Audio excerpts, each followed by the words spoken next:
qué bueno podernos encontrar hoy aquí. Quiero pedirles, bueno, dos cositas para arrancar. La primera es que tratemos de dejar todo lo del día y nos enfoquemos en estar aquí. Yo sé que venimos muchos de nuestros trabajos, de ocupaciones en la casa, de muchas cosas, y a veces, cierto, llegamos hasta ahora como un poquito cansados. ¿Les pasa? Listo, a mí también me pasa. Soy mamá de una niña de 2 años, estábamos hoy en piñatas, en una cantidad de cosas, pero este momento es ahora. Y la idea es que estemos aquí súper enfocados con toda la energía para aprender y seguir creciendo juntos. Y lo segundo es que vamos a hacerlo 50-50, vamos a hacerlo participativo, ¿les parece? O más bien, vamos a hacerlo 100-100. Así damos, ustedes dan el 100% y yo doy el 100%. ¿De acuerdo? Listo, así lo vamos a hacer. Vamos a estudiar entonces el capítulo 27. Pedid se os dará los ítems que trata sobre las oraciones inteligibles y acerca de la oración por los muertos y por los espíritus que sufren. Arranquemos por esto. ¿Qué es la oración? Sí, yo sé que estamos acostumbrados de pronto desde niños a tratar el tema de la oración. ¿A cuánto les enseñaron a orar desde pequeños? ¿Cierto? La gran mayoría de personas se nos enseña, pronto con las creencias que tenían nuestros padres, ¿verdad? Que tenían nuestras familias, a hacer las diferentes oraciones de acuerdo a esa misma creencia, ¿cierto? Pero digamos que a la gran mayoría de personas se nos ha enseñado a orar. Pero muchas veces se nos queda en repetir, ¿cierto? En rezar, en el rezo como tal, y en la mecánica de repetir y repetir y saber que tengo que orar antes de acostarme y se me vuelve una rutina.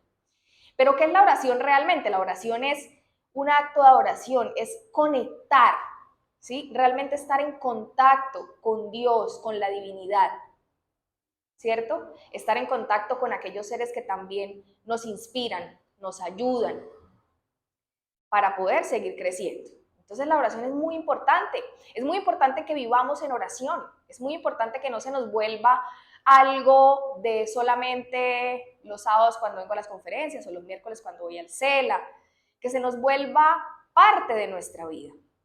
Y la oración no es solamente recitar o no es solamente que las demás personas vean que yo estoy rezando o estoy orando, sino mentalmente debo estar en oración, porque ¿qué pasa? El mundo está lleno de situaciones y cosas que nos pasan todos los días, ¿verdad?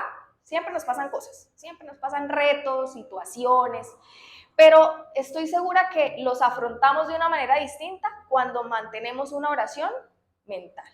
La vida se nos vuelve una oración y estamos solamente en contacto con lo que realmente debemos estar en contacto y no dejamos que todo lo externo muchas veces que viene a dañar logre penetrar nuestra alma, sino que nos blinda de cierta manera.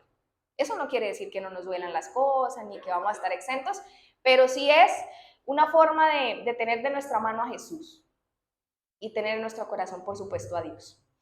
Entonces, teniendo claro qué es la oración, ¿qué son las oraciones inteligibles? Entonces, ¿qué significa inteligible?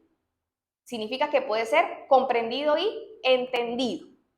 Entonces, una oración inteligible quiere decir que es una oración clara, contundente, que puede ser entendida. ¿Qué quiere decir esto? Que no son oraciones demasiado elaboradas con palabras súper complicadas, ¿cierto?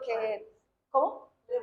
Rebombantes, que ni siquiera nosotros mismos sabemos qué significa muchas veces, ¿cierto? Y la hemos escuchado rebuscadas o cosas demasiado complicadas. No, la oración es sencilla, porque es como si estuviéramos hablando, charlando con Dios. Sentirlo más cerca a nosotros, y no solamente es allá Dios y yo aquí, sino sentirlo realmente en nuestro corazón. Por eso la oración debe ser eso mismo, una oración que exprese, que llegue, y asimismo que nos nutre el alma, porque cuando oramos realmente de forma clara, contundente, precisa, simple, como lo hacía Jesús, recibimos respuesta y estamos más atentos a escuchar que a lo que estamos diciendo. Estamos más prestos a oír.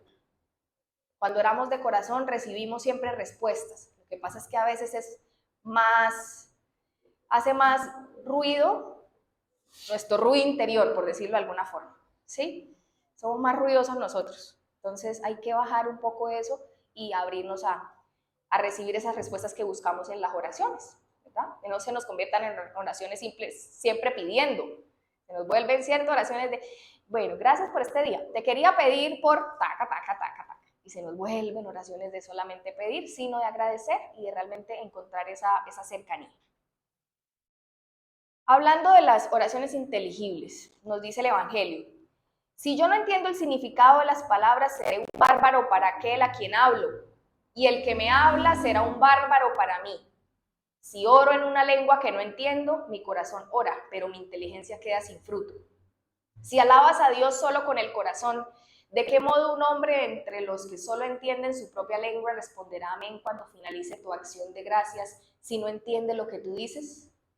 No es que tu acción no sea buena, sino que los otros no se edifican con ella. Ese es el mensaje de San Pablo que está en el Evangelio. Según es claro, ¿cierto? Tiene mucho con lo que hablábamos ahorita. Entonces, oraciones sencillas. La oración solo tiene valor en función del pensamiento que está asociado a ella. Vamos desglosando, ¿cierto? Entonces ya nos da un elemento más, no es solamente las palabras que pronunciamos en la oración, que deben ser sencillas y que deben ser claras, sino además se añade un componente adicional que es ¿el qué? El pensamiento. Entonces no es solamente de boca, de voz, sino en qué estoy pensando en ese momento cuando estoy orando. ¿Ve qué bonito? Muchas veces estamos de pronto pensando, mañana qué hago almuerzo. Sí, Señor, muchas gracias por este día. Palabras claras, pero el pensamiento en otra parte. O estamos aquí sentados haciendo así, sí, está interesante la charla, pero estamos pensando que tenemos que llegar a la casa a hacer muchas cosas. Bueno, entonces es que conectemos el pensamiento, las ideas que tengamos con nuestra voz. Es imposible relacionar un pensamiento con lo que no se comprende, pues lo que no se comprende no puede conmover el corazón. Un tercer ingrediente de la oración. Aquí tú llevas con pensamiento, sentimiento y voluntad. Perfecto, esa es, ¿verdad? Pensamiento, lo que estamos, es donde tenemos nuestra mente. ¿Qué es lo que estamos emanando de nuestra mente? ¿Qué estamos sintiendo? Si la oración realmente es sentida o es solo voz, palabras. ¿Listo? Y la voluntad, que es por supuesto muy clara. Entonces ahí está. Aquí precisamente hay un paralelo. La oración que no es inteligible, que es una oración, un rezo como tal, ¿cierto? Con lenguaje incomprensible, simplemente se convierte en un conjunto de palabras que no le dicen nada al espíritu. La oración, por otra parte, que es sentida, que es simple, que es clara, cada palabra despierta una idea que llega al corazón. Ese es el resultado. Entonces, realmente queremos que nuestras oraciones sean efectivas, ¿cierto? Que logren su cometido nuestras oraciones o no, ¿cierto? Entonces vamos a hacerlo de forma sencilla, de forma simple y conectando pensamiento y corazón. Generalmente las oraciones se repiten, ¿cierto? Como una fórmula. Y su virtud depende de la cantidad de repeticiones. Se ora también por deber y se ora también por obediencia a costumbres. Yo les preguntaba al comienzo que si les habían enseñado, que si nos habían enseñado a orar desde niños. La mayoría me levantaron la mano. A mí también me enseñaron el ángel de la guarda, esa fue la primera que me enseñaron cuando era niña, ¿cierto? Después el Padre Nuestro y todo lo demás. Pero sin ánimo de juzgar, ni mucho menos, porque acá respetamos completamente todas las creencias y todo lo demás. Pero muchas veces, por ejemplo, en esta imagen que vemos ahí es el ¿qué? El rosario, ¿cierto? ¿Qué pasa con el rosario? El rosario es una ¿qué? Una repetición de oraciones. Entonces, ¿cuántos Ave Marías y cuántos Padre Nuestros debo hacer, ¿cierto? En el rosario. Y muchas veces su virtud se pone solamente en la cantidad de repeticiones que se hagan. Entonces hay muchas personas que dicen, yo hice 5 rosarios, 3 rosarios y cada uno de la cantidad de repeticiones que tiene cada, no sé cómo se llama, bueno, cada camándula. A mí yo la verdad no sé hacer el rosario, eso sí mi mamá lo hace y a mí no me enseñó, no sé. Pero es con el ánimo de decir que respetamos las creencias, sin embargo eso se vuelve que una repetición, ¿cierto? Una repetición. Ahora, si hay conexión de pensamiento, ¿cierto? Si hay sentimiento y el rosario se está haciendo no por costumbre, no por deber, no por repetir y es que mi rosario va a ser efectivo, yo voy a pedir eso y voy a hacer 5 rosarios porque por la cantidad de rosarios que haga me van a conceder esto. No, pero si yo lo hago con todo el sentimiento, con todo el pensamiento, con toda la dedicación, si esa es mi creencia, ¿cierto? ¿Es válido o no es válido? Claro, porque tiene los componentes y va a tener efecto, porque es la fe de cada uno. Y definitivamente el espiritismo no va a ser la religión del futuro, ¿cierto? Sino el futuro de las religiones, es decir, no todo el mundo va a comulgar con el espiritismo, pero llegaremos todos a comprender poco a poco los postulados. Entonces, es importante esto, que no se nos vuelva esa mecánica, sino que le pongamos siempre los ingredientes que debe tener una oración para que sea sentida. Porque definitivamente es una doctrina, correcto, que tiene unos postulados, ¿cierto? Creemos en Jesús, creemos en Dios, por supuesto, con los postulados de la doctrina, que integra ¿qué? Ciencia, filosofía y moral. Correcto. Porque Dios lee en el fondo de nuestros corazones y ve el pensamiento y la sinceridad de cada uno. Eso es una realidad. No podemos ocultar lo que realmente pensamos y lo que realmente sentimos. La intención es vista. Y no solamente por Dios, por los espíritus que nos acompañan también. Ellos ven nuestras reales intenciones de lo que queremos hacer. Entonces, es la importancia. No engañarnos nosotros mismos, mucho menos pretender engañar a Dios, ¿vale? Entonces, ¿cómo oramos? ¿Cuál es nuestra costumbre de orar? Oramos siempre, ¿por qué? Por nuestras necesidades. Oramos solamente por nuestras necesidades, por lo que queremos pedir, por las gracias que queremos darle a Dios por lo que hemos obtenido. También oramos por la de los míos, es decir, por mi familia, ¿cierto? Por mis amigos, por los que amo. ¿Sí? Ahí vamos con sí, sí, todos sí, ¿cierto? Oramos también de pronto por el prójimo, por el que no conocemos, a veces, ¿cierto? Por los encarnados, ¿cierto? ¿Qué tanto oramos entonces por los desencarnados? También oramos, ¿quién es Santo Espíritu? Oramos por los desencarnados, ¿cierto? En la tarea de los martes, en vibraciones, ora por los desencarnados. Pero eso no es tan común, ¿cierto? Allá afuera la gente no acostumbra tanto a hacerlo. De pronto se hace cuando una persona fallece, la costumbre es que se hacen algunas misas, algunas reuniones en las cuales se ora por su alma, pero una vez que pasa ese tiempo de orar, ya, probablemente no vuelven a orar por ese espíritu. Porque hay una serie de creencias que es las que vamos a tocar más adelante en la conferencia. Entonces aquí nos viene el segundo ítem, que es acerca de la oración por los muertos y por los espíritus que sufren. Los espíritus que sufren necesitan de nuestras oraciones. ¿Cuáles son los espíritus que sufren? ¿Quién me da un ejemplo? Por ejemplo, aquellos que no saben que han desencarnado y siguen haciendo las cosas, sufren de ver que no les responden. Correcto, eso es un ejemplo de un espíritu sufriente. ¿Qué otro ejemplo de espíritu sufriente tenemos? Todo aquel que llega al mundo espiritual y se da cuenta que no logró hacer lo que se había propuesto antes de nacer. Perfecto. Un tercer ejemplo. Los que han tomado la vida por sus manos, ¿verdad? Bueno, hay muchos ejemplos de espíritus que sufren. Generalmente, y la gran mayoría, son espíritus que no se han dado cuenta que dejaron la carne y llegan al mundo, porque nunca se les habló, no tenían la información, no tenían ningún tipo de conciencia que la vida continúa. Y al darse cuenta que las cosas no acabaron, cuando cometieron, por ejemplo, el suicidio, o cuando tuvieron el trágico accidente, o cuando tuvieron, no sé, fallecieron por cualquier razón, y se ven nuevamente vivos, por decirlo de alguna forma, ya sin la carne naturalmente, pero que la vida continúa, es una sorpresa y es un choque. Como, pero ¿qué me pasó? ¿Dónde estoy? ¿Por qué? Y muchas preguntas alrededor, y eso obviamente trae sufrimiento. Entonces los espíritus necesitan y claman por las oraciones nuestras. Ya vamos a ver cuáles son esos beneficios que traen para los espíritus que sufren las oraciones que hacemos nosotros aquí en la tierra. Son impresionantes los beneficios y las repercusiones que tienen cuando realmente oramos de corazón por aquellos espíritus, por aquellos desencarnados que están en sufrimiento. Los espíritus que sufren claman oraciones que les son útiles porque de ese modo verifican que hay alguien que piensa en ellos y entonces se sienten menos abandonados y menos desdichados. Qué bonito.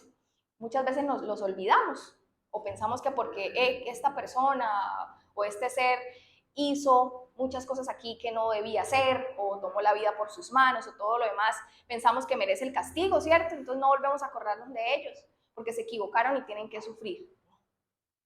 Debemos orar por ellos, debemos tenerlos constantemente en nuestras oraciones porque la oración es un bálsamo y ese bálsamo llega a ese espíritu y lo tranquiliza y le da una serie de beneficios como estos. Por ejemplo, la oración devuelve el ánimo de los espíritus, desvía la idea del mal, nos dice el Evangelio, y también infunde el deseo de elevarse.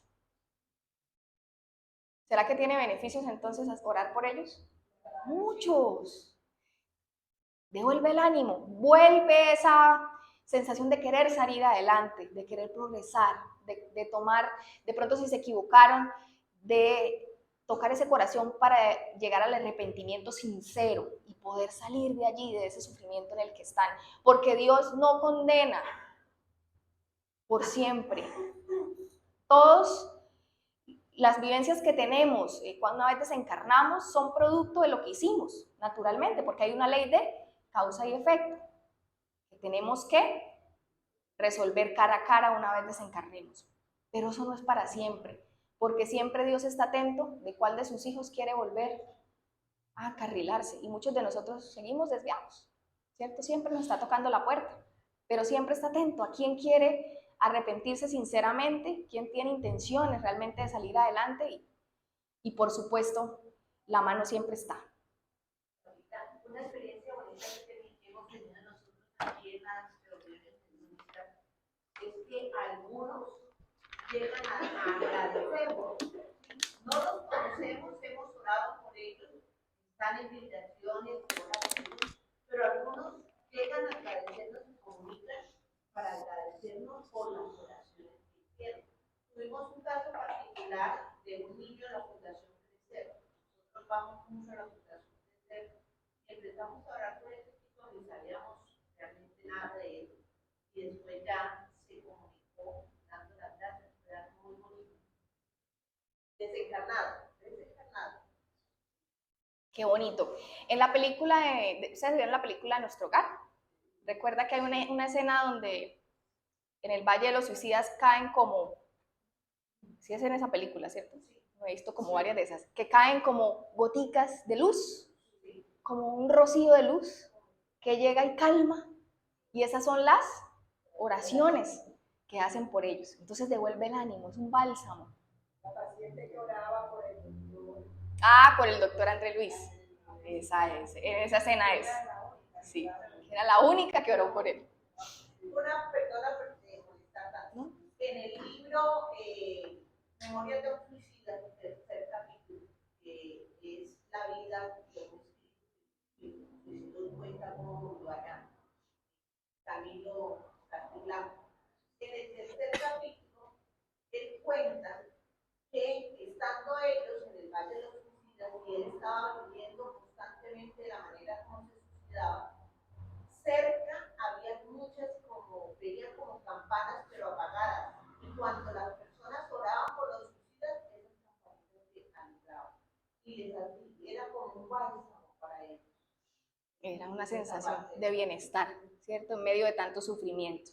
Y eso los incita a que salgan de ahí, a que realmente se arrepientan y puedan evolucionar. Entonces, si tiene tantos beneficios, entonces la oración por nuestros hermanos desencarnados que sufren. Entonces, ¿por qué hay personas de pronto que no oran por los muertos, por las personas, por los desencarnados? Y es por esta creencia. La creencia que el alma solamente tiene dos caminos: la salvación o la condena. Si obraste bien, eres salvo. Si obraste mal, condenado por la eternidad. Entonces, cuando se habla de eso, entonces la oración sería inútil en este caso, ¿cierto? Bajo esta creencia. ¿Por qué? Porque si la condena es eterna, pues ya esa persona se buscó su propio mal y va a quedarse, como muchas religiones de pronto dicen, viviendo en esa zona del infierno, ¿cierto? Por siempre y para siempre. Y no va a tener ningún tipo de nada, de ningún tipo de favor o de ayuda para salir de ahí, ¿vale? Entonces, ¿para qué oramos? Pues ya él se condenó solo. O si fue una buena persona, entonces es salvo completamente y va a hacerlo así para siempre. Entonces, no. ¿Qué hablamos en el espiritismo?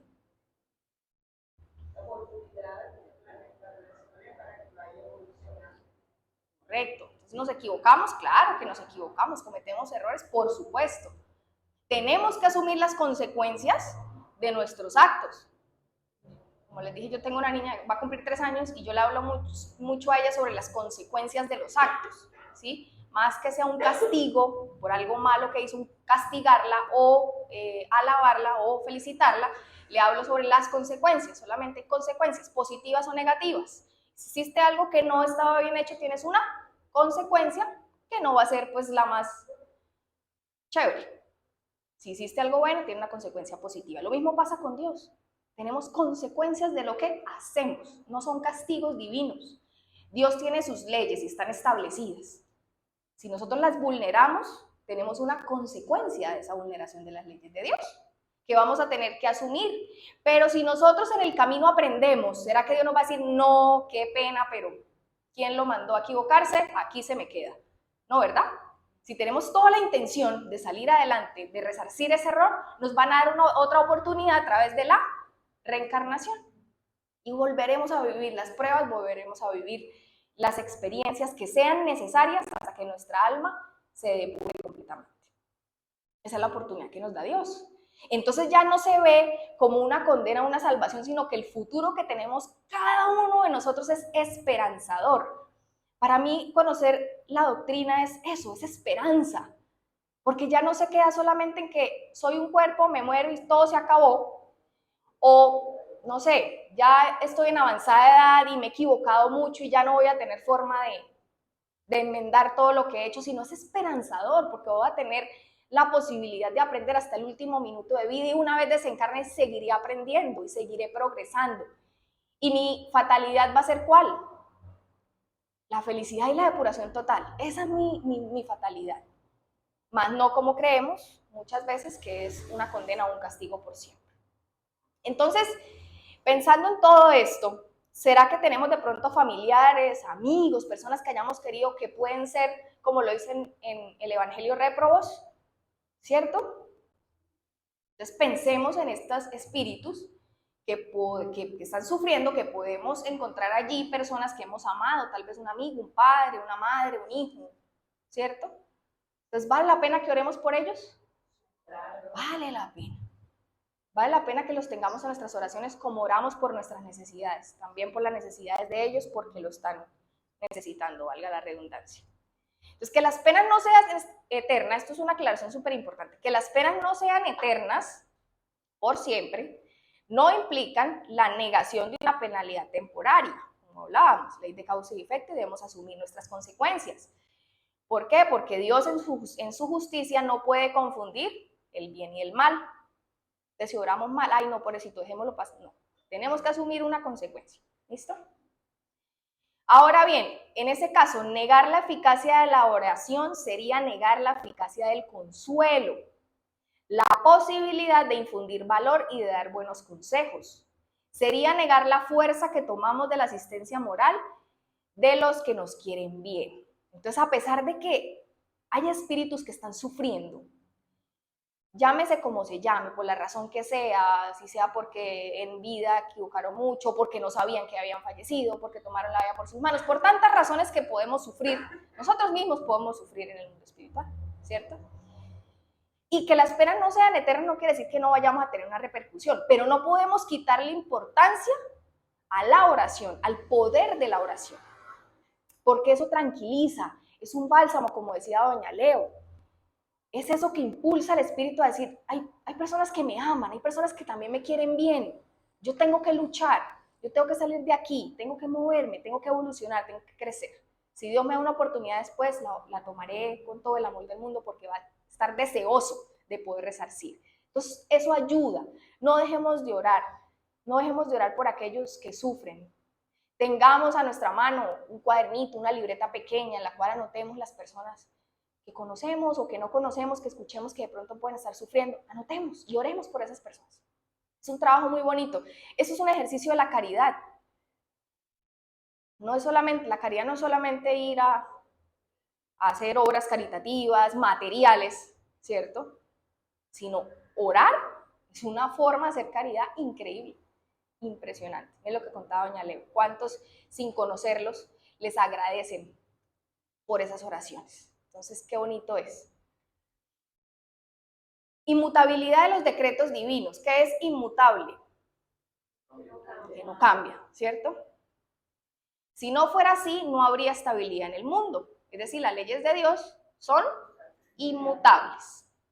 El hombre, pues, nada tiene que pedir a Dios, solo le corresponde someterse y adorarlo. No se tiene en cuenta el arrepentimiento o el remordimiento, ¿cierto? Entonces, hablando de la inmutabilidad de los decretos divinos, es que no cambian, que lo que esta ley se vulneró, entonces como se vulneró esta ley, tienes la condena eterna y vas a sufrir y no podemos cambiarlo. Entonces, ¿qué nos quiere decir esto? Lo que dice aquí, ¿cierto? Si eso fuera así, no tendríamos nada que pedirle a Dios, solamente obedecer, someternos a Él y hacer, sí, ya. No tendríamos la voluntad, el poder de la voluntad, el poder de cambiar, porque sería inmutable, no podría cambiarse. Lo que Dios dice es así y punto. O sea, que no habría posibilidad de querer cambiar, como dice ahí, arrepentimiento. Exactamente. Si esto fuera así, no habría lugar al arrepentimiento. Se arrepintió, qué bueno que se ha arrepentido. Igual mi ley es mi ley, me la tiene que, aquí se queda conmigo condenado por la eternidad. ¿Eso es así? No, lo que pasa es que en muchas religiones es respetable, Claro. pero nos han enseñado un Dios de terror, un Dios vengativo, un Dios punitivo, castigador. Y nosotros sabemos que Dios es infinito amor. Es correcto. Y en eso radica la diferencia de cómo vemos a Dios y cómo enfrentamos las situaciones que pasan. Entonces, como vemos a Dios marca una diferencia grandísima. Si le tenemos, hay muchas religiones que se habla de eso, del temor a Dios, ¿verdad?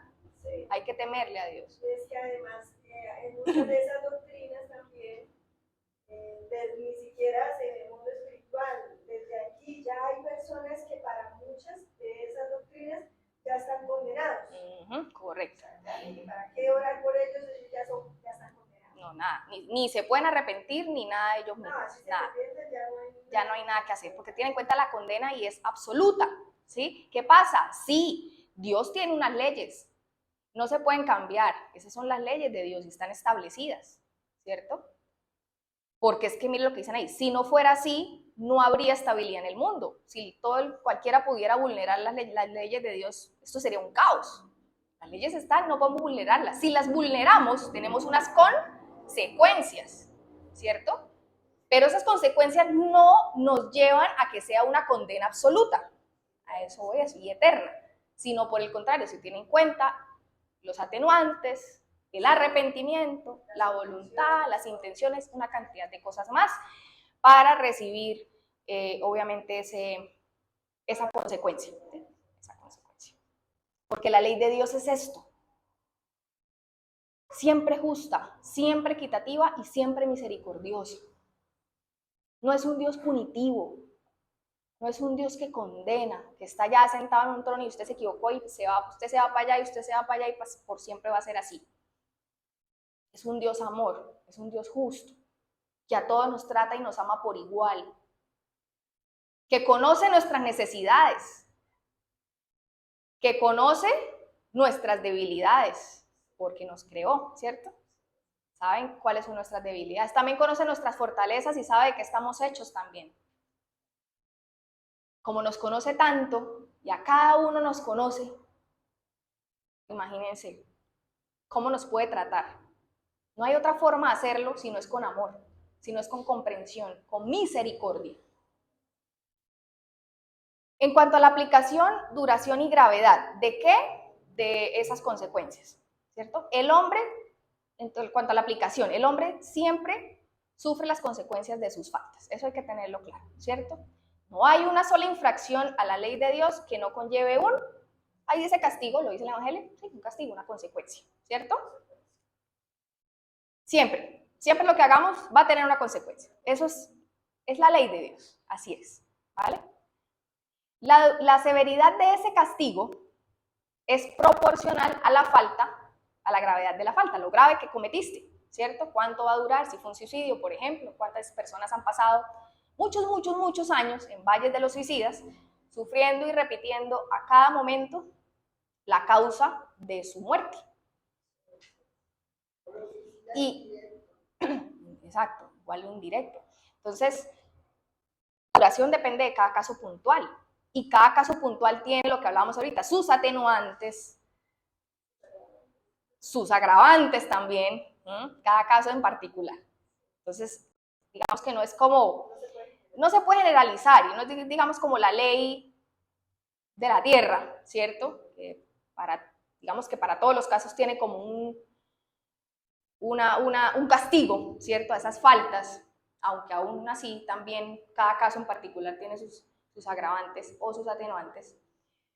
La duración del castigo es indeterminada, cualquiera que sea la falta, y está subordinada al arrepentimiento del culpable y a su retorno al bien.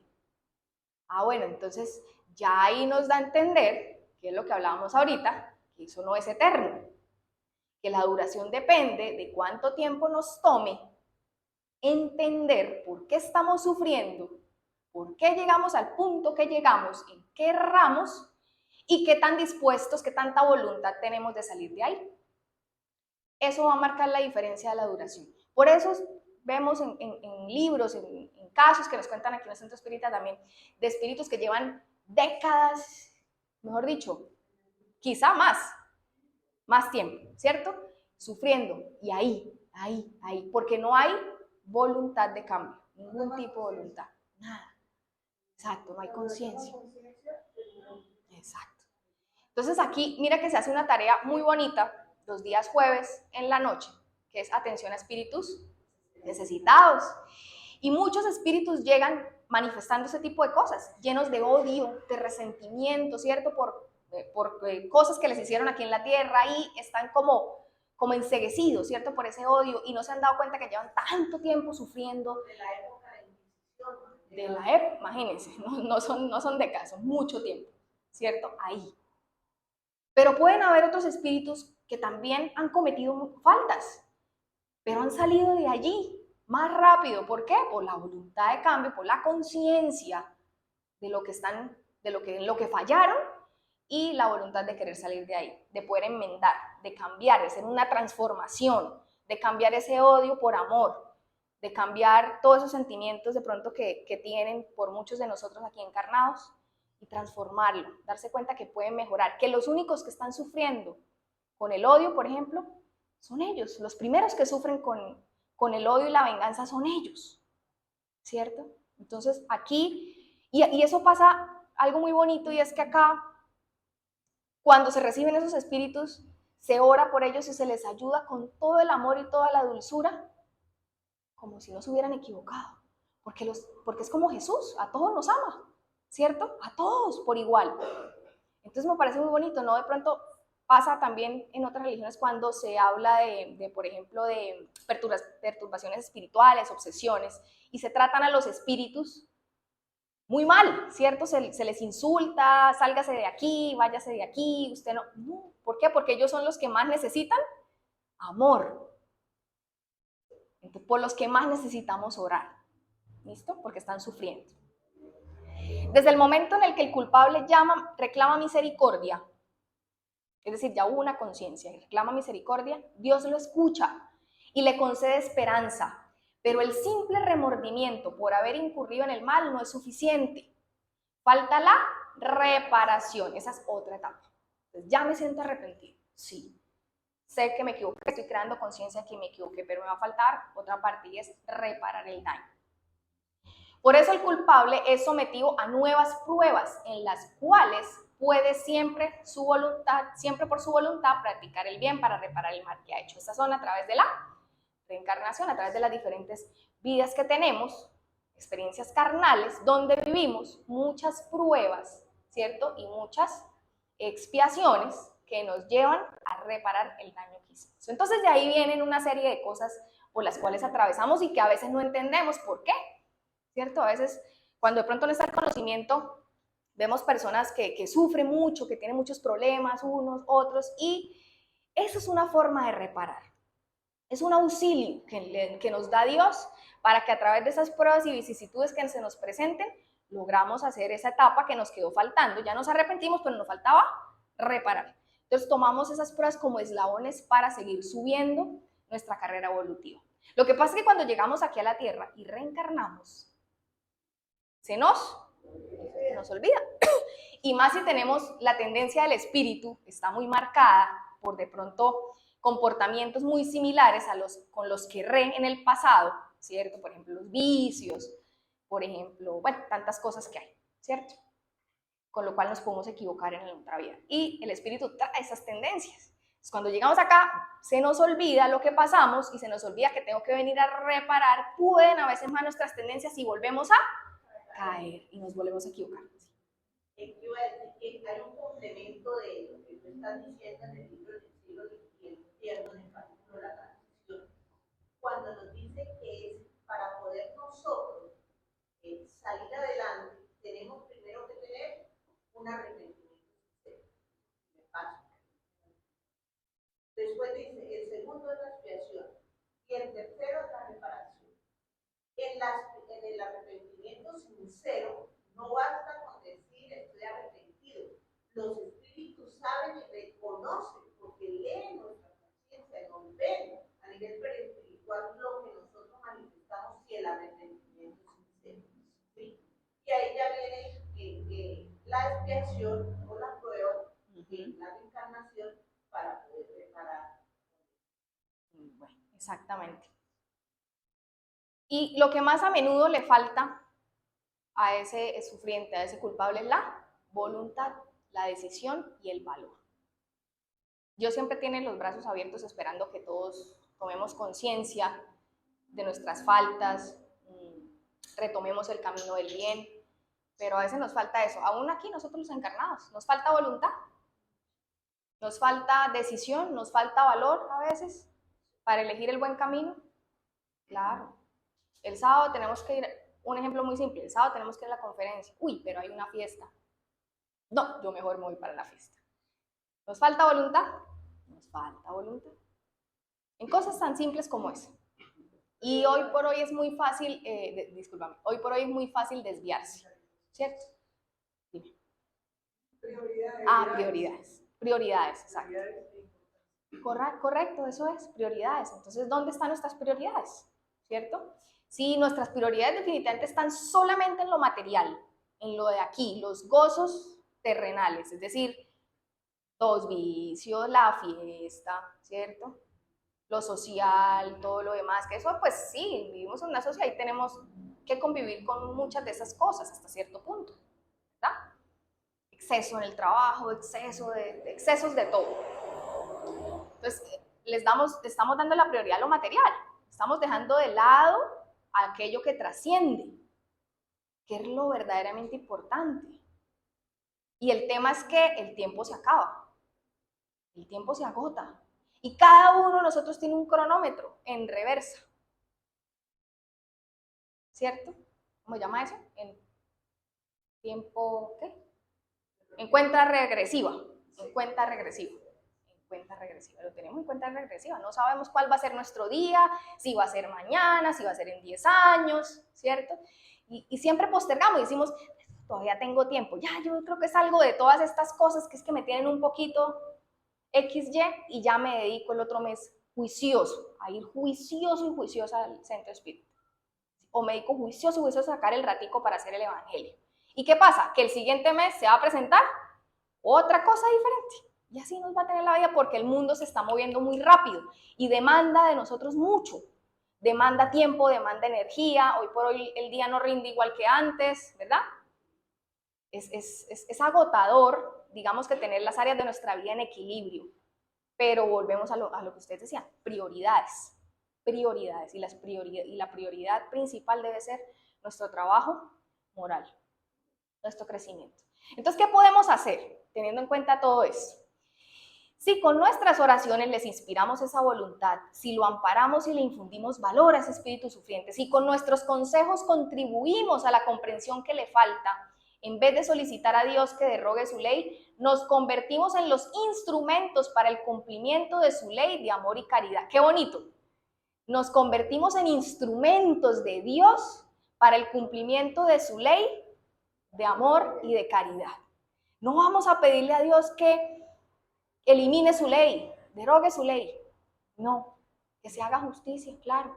Pero oraremos por él y le daremos la fuerza que necesita para sacar esa voluntad que todavía le cuesta sacar, y así seremos instrumentos de Dios para poder ejercitar esa ley, que también es una ley, la ley más importante, en la cual Él nos permite participar de ese modo podemos participar, para que nosotros mismos demos una prueba de lo que hablábamos ahorita, caridad.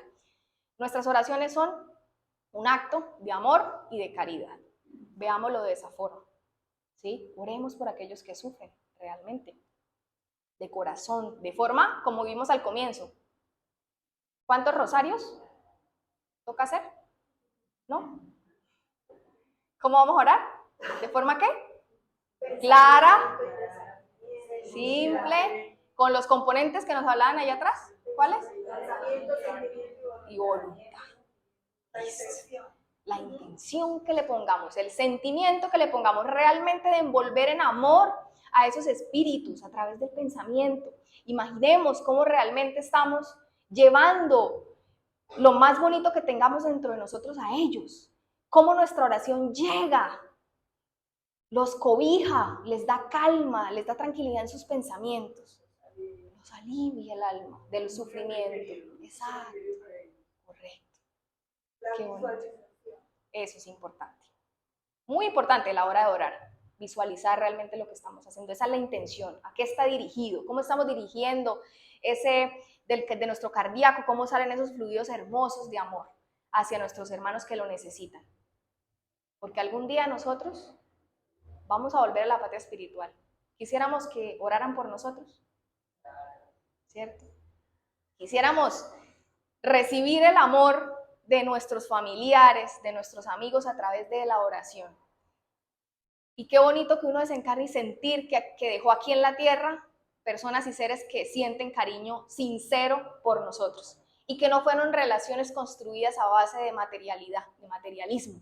Simplemente fuimos parientes o fuimos pareja o fuimos madre e hijo y esas relaciones no trascendieron, sino que realmente se creó un lazo y un cariño sincero, y eso lo demostramos nosotros con nuestros parientes desencarnados a través de la oración.